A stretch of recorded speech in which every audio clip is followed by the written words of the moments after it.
The Australian Grand Prix has cost Victorian taxpayers $500 million over 9 years. So, is it worth it?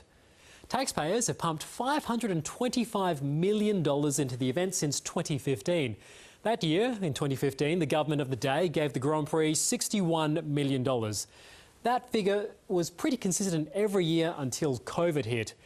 After that, it jumped to a little over $75 million in 2022 and just over $100 million last year.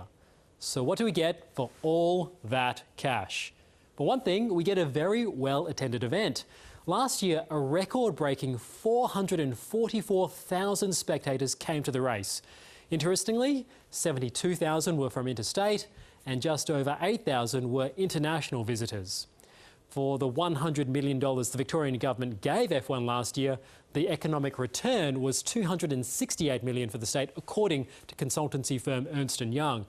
That's because those visitors who came to Victoria, they didn't just spend on the race. They spent money on hotels and accommodation. They spent money on meals and drinks, Ubers and taxis, and perhaps they'll spend money on staying longer and going to other shows. But some economists doubt the maths here.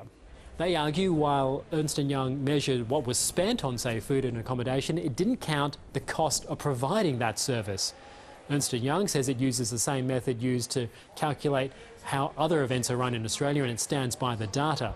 So getting back to the question, is it worth it? Well, unlike who gets the checkered flag, it's actually a little bit hard to say because it depends on what business you run and if people are buying what you're selling. But what is very clear is the race is here to stay. After being held in Adelaide from 1985 and moving or being poached to Melbourne in 1996, the government is committed and says it is a winner, and it's decided to extend its deal to host the race at Albert Park until the year 2037.